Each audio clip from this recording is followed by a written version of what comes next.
Because no doubt के 8000 series के laptop भी आपको मार्केट में मिल जाएंगे, लेकिन भाई वो इतने कम प्राइस में आपको मिलने से रहे। 60 से 80 हज़ार के बजट वाले जितने भी गेमिंग लैपटॉप हैं राइजन में यही प्रोसेसर सबसे लेटेस्ट है।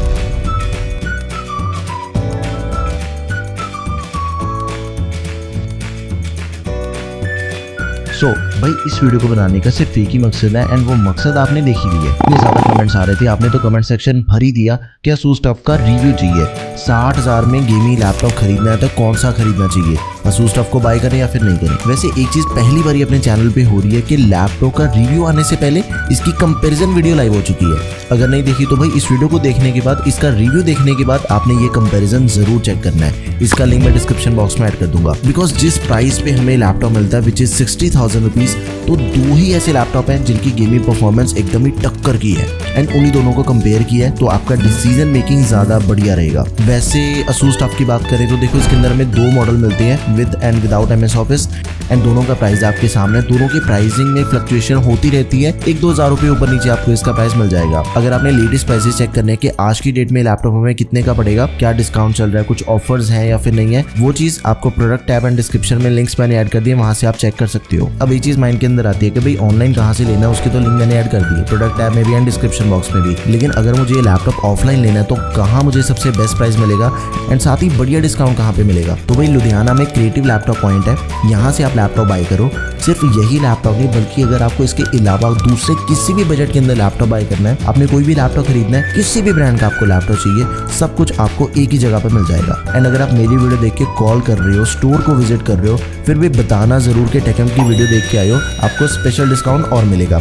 डिटेल सारी आपके सामने है, फोन नंबर एंड एड्रेस वगैरह सब कुछ आपके सामने है, जल्दी से रीच आउट करो। तो भाई स्पेसिफिकेशन देखने से पहले एक बार इसके डिजाइन पे नजर घुमाते हैं। ASUS ने डिजाइन में कोई चेंज नहीं किया, ये काफी पुराना डिजाइन है लैपटॉप का, एंड यही सेम डिजाइन ASUS काफी टाइम से यूज कर रहा है। टफ सीरीज वैसे और भी कई लुक्स में आती है, डिफरेंट बैक एंड फ्रंट मिल जाता है ASUS TUF का। वैसे दिखने में पूरी गेमिंग वाली वाइब है लैपटॉप की। कई लैपटॉप ऐसे होते हैं कि बिल्कुल ही नॉर्मल होते हैं, क्लीन लुकिंग होते हैं, लेकिन गेमिंग लैपटॉप होते हैं भाई ऐसा कुछ नहीं है, पूरी गेमिंग लुक है लैपटॉप की। पैटर्न से बने हुए हैं, कट वर्ड से मारे हुए हैं बैक पे, एंड यहाँ पे TUF का लोगो। एंड ये जो डिजाइन है वो सिर्फ बैक पे नहीं है, बल्कि जहाँ पे लैपटॉप के नीचे वेंट्स होते हैं वहां पे भी एकदम हनीकॉम वाला डिजाइन दिया गया है। लेकिन ये जो हनीकॉम डिजाइन है इसका पर्पस सिर्फ लुक्स का नहीं है, इससे जो एयर वेंटिलेशन है वो थोड़ी और खुल गई है, एंड वेंटिलेशन बढ़िया से होती है। बिकॉज इसके जो एयर इनटेक वेंट्स हैं वो हमें बॉटम पे ही मिलते हैं, एग्जॉस्ट वेंट्स आपको लैपटॉप की राइट साइड पे एंड बैक पे मिलते हैं, तो एयर फ्लो काफी बढ़िया हो गया लैपटॉप का। एंड लैपटॉप का जो फ्रंट डिजाइन है वो भी एकदम यूनिक है, इधर भी पूरी स्पोर्टी वाइब है, स्टिकर्स वाला सारा मामला इधर आ जाता है, एंड डिस्प्ले के बिल्कुल नीचे यहाँ पे ASUS TUF की ब्रांडिंग आ जाती है। मुझे बढ़िया लगा इसका डिजाइन। आपको डिजाइन पसंद आया या फिर नहीं आया कमेंट करके मुझे जरूर बताओ, एंड साथ में ये भी बताना कि नेक्स्ट रिव्यू किसका चाहिए आपको। जिस लैपटॉप के मेजॉरिटी कमेंट्स होंगे उसका रिव्यू आपको पक्का मिलेगा। वैसे डिजाइन से हटके थोड़ा क्वालिटी की बात करें तो लैपटॉप पॉलीकार्बोनेट बिल्ड में आता है, लेकिन ये मिलिट्री ग्रेड सर्टिफाइड है, तो ढेरों टेस्ट हो रखी है। लैपटॉप अगले 3-4 साल तक तो बड़े आराम से चल जाएगा अगर आप इसे थोड़ा बहुत रफ भी यूज करते हो, फिर भी अपने लैपटॉप की लाइफ बड़ी है। लेकिन अगर आप इसे थोड़ी ज्यादा केयर करके यूज करते हो फिर भाई आपके ऊपर है, जितने मर्जी साल चलाओ कोई दिक्कत नहीं आने वाली लैपटॉप पे। नाउ स्पेसिफिकेशंस की बात करें, कोर स्पेसिफिकेशन जो हमें लैपटॉप के अंदर मिल जाती हैं। प्रोसेसर इसमें है AMD Ryzen 7435HS 7000 सीरीज का प्रोसेसर है, एंड ये जो प्रोसेसर है ना ये 60,000 के अकॉर्डिंग एकदम ही लेटेस्ट है। बिकॉज नो डाउट के 8000 सीरीज के लैपटॉप भी आपको मार्केट में मिल जाएंगे, लेकिन भाई वो इतने कम प्राइस में आपको मिलने से रहे। 60 से 80 हज़ार के बजट वाले जितने भी गेमिंग लैपटॉप हैं राइजन में यही प्रोसेसर सबसे लेटेस्ट है। लाइक जो Lenovo Lock है वो भी हमें 7435HS के साथ में मिलता है इस बजट के अंदर। 8 कोर 16 थ्रेड्स वाला प्रोसेसर है, बेस क्लॉक स्पीड है 3.1 GHz की, एंड मैक्स क्लॉक स्पीड है 4.5 GHz की। 16 MB L3 कैशे मेमोरी है। अब एक चीज है, देखो प्रोसेसर नो डाउट के इस बजट के अंदर आपको इससे तगड़ा प्रोसेसर किसी भी लैपटॉप के अंदर नहीं मिलता, लेकिन इसी के साथ लैपटॉप के जो एक्सपेंशन ऑप्शन है भाई वो भी बड़े सही है।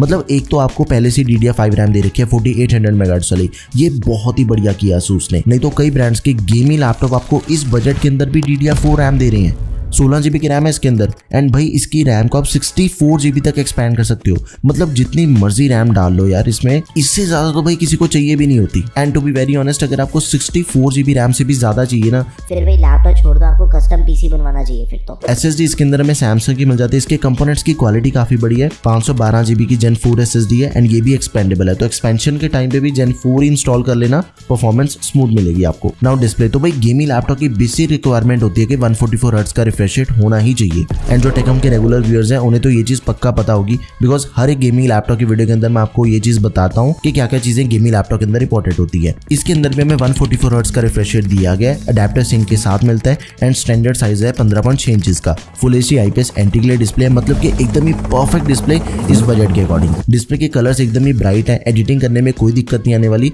बल्कि बढ़िया से एडिटिंग होती है, बिकॉज मैंने इसके ऊपर काफी देर तक एडिटिंग करी एंड थंबनेल्स तो मतलब अपनी टीम ने काफी दिनों तक इसके ऊपर बनाया, तो कलर एक्यूरेसी एकदम ही बढ़िया इसकी। बट स्टिल अगर आपका मेन पर्पस कलर ग्रेडिंग वाले काम करने का ही है, गेमिंग के अलावा आपने एडिटिंग एंड ग्राफिक डिजाइनिंग पे ज्यादा फोकस करना है भाई, फिर आपको कलर एक्यूरेसी इससे भी ज्यादा बढ़िया चाहिए।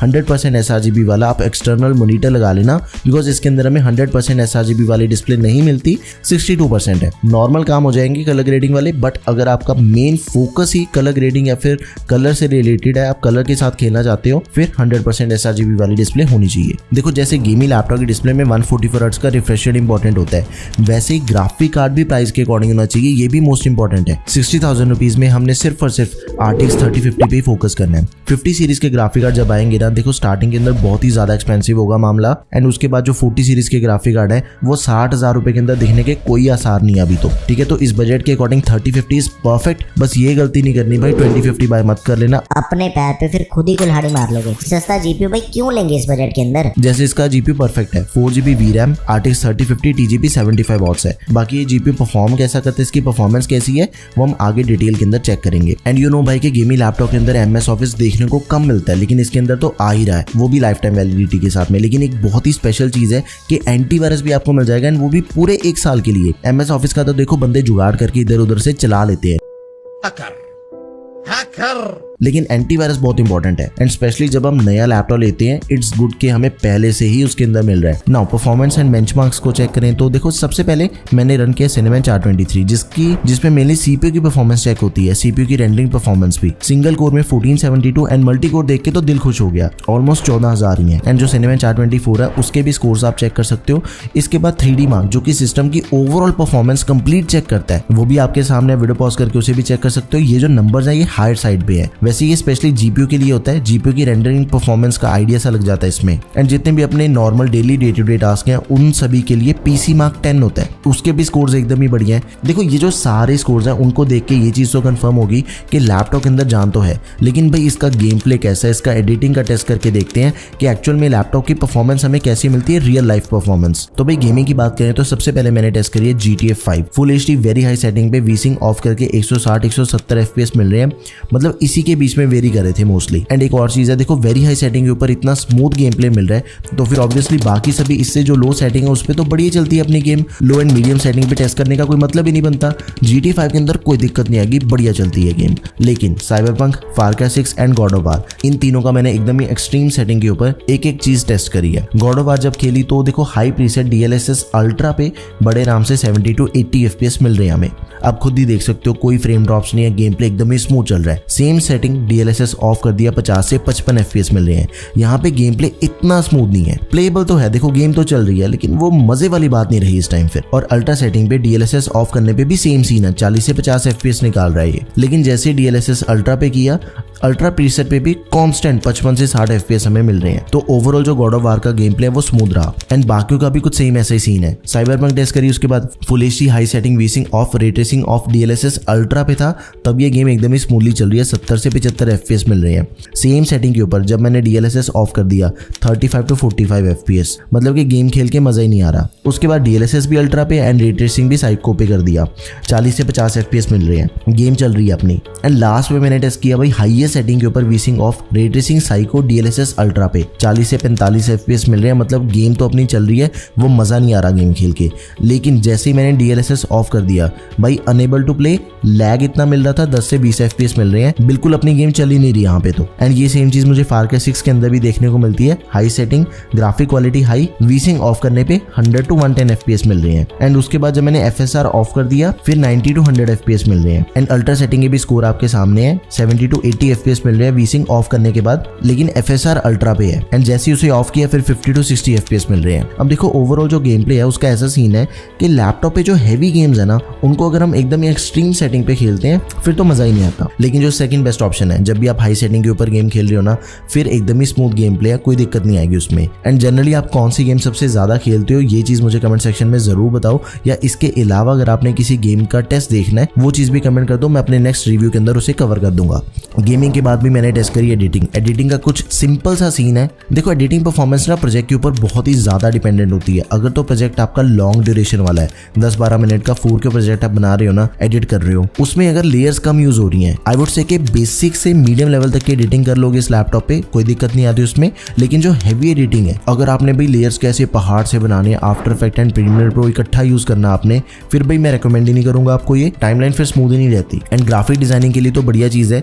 एक बढ़िया चीज ये भी है कि इसकी डिस्प्ले के कलर्स काफी अच्छे हैं, उसकी वजह से लैपटॉप पे एडिटिंग करके मजा आता है। रेंडर टाइम भी ठीक ही था, मतलब ऐसा कोई घंटे नहीं लिए। एक जो नॉर्मल 5-6 मिनट का प्रोजेक्ट होता है ना वो बड़े आराम से 18-19 मिनट के अंदर रेंडर निकल गया था। एंड इस पे मीडियम लेवल तक की एडिटिंग हो रखी है, बेसिक नहीं, 4K प्रोजेक्ट है ये। उसके बाद कीबोर्ड एंड ट्रैक पैड देखें तो स्टैंडर्ड है, ट्रैक पैड स्मूथ है, ज्यादा बड़ा भी नहीं है, ज्यादा छोटा भी नहीं कह सकते। एंड कीबोर्ड RGB है, सिंगल जोन, दिखने में तो एकदम ही स्पेशल गेमिंग वाली वाइब है पूरी, यूज करने में भी इजी है, की ट्रैवल एंड की डिस्टेंस बढ़िया है, ओवरऑल अच्छा है। बाकी इसके जो बैकलाइट के मोड्स हैं उसकी वेरिएशंस जो हैं वो आप अपने हिसाब से चेंज भी कर सकते हो एंड उसका भी ऑप्शन दिया गया है। Asus टफ में देखो 48 वाट आवर्स की बैटरी मिलती है एंड उसी के साथ जो अडेप्टर है वो हमें मिलता है 180 वाट का। अब गेमिंग लैपटॉप है, जब भी हमने गेमिंग करनी है उसके ऊपर अडेप्टर लगा के ही करनी होती है, तभी लैपटॉप फुल पोटेंशियल पे चलता है बिकॉज पावर कंजम्पशन बढ़ जाती है। लेकिन नॉर्मल यूजेज के ऊपर गेमिंग लैपटॉप का जो बैटरी बैकअप होता है वो उतना बढ़िया नहीं होता बिकॉज H सीरीज का प्रोसेसर है, ग्राफिक कार्ड डेडिकेटेड आ गया, ये चीजें ना पावर ज्यादा कंज्यूम करती हैं, वही 2 से 2.5 घंटे तक चलती है अपने गेमिंग लैपटॉप। इसका भी सेम सीन था। नॉर्मली जब मैंने नेटफ्लिक्स, यूट्यूब, थोड़ी बहुत स्क्रिप्टिंग करी, मतलब जितने भी अपने daily day to day task है ना, 2-2.5 घंटे तक का बैटरी बैकअप बड़े आराम से मिल जाता है। लेकिन इस टाइम पे ना तो मैंने गेमिंग करी ना ही एडिटिंग।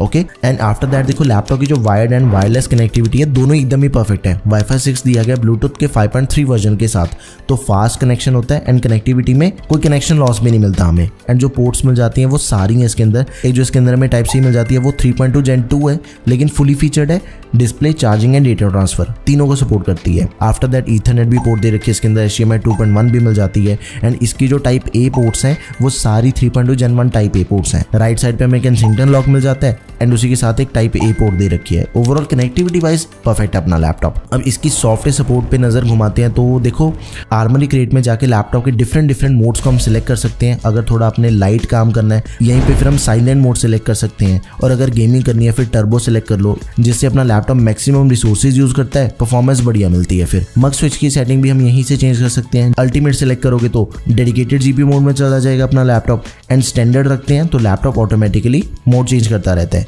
जरूरत पड़ने से GPU सिलेक्ट कर लेगा, नहीं जरूरत पड़ी तो फिर iGPU पे रहता है, फिर इसमें आपको बारी बारी चेंज नहीं करना पड़ता। एंड यहीं से कीबोर्ड की RGB लाइटिंग भी सिलेक्ट कर सकते हैं हम। Now the main question is कि आपको ये गेमिंग लैपटॉप बाय करना चाहिए या फिर नहीं। देखो मेरे अकॉर्डिंग तो 60,000 में इस बजट के अकॉर्डिंग इससे बढ़िया परफॉर्मेंस आपको दूसरे किसी भी ऑप्शन के अंदर नहीं मिलती है। गेम प्ले एकदम ही स्मूथ है, बस एक्सट्रीम सेटिंग पे थोड़ा लैग मिलता है। लेकिन देखो एक्सट्रीम सेटिंग्स के ऊपर अगर आपने गेमिंग करनी है उसके लिए ऑलमोस्ट डबल बजट करना पड़ेगा हमें अपना। तो गेम प्ले स्मूथ है इस बजट के अकॉर्डिंग, एंड उसके बाद भाई एडिटिंग की स्मूथ परफॉर्मेंस मिल जाती है, डिस्प्ले, बिल्ड क्वालिटी, ओवरऑल सब कुछ बढ़िया लैपटॉप में।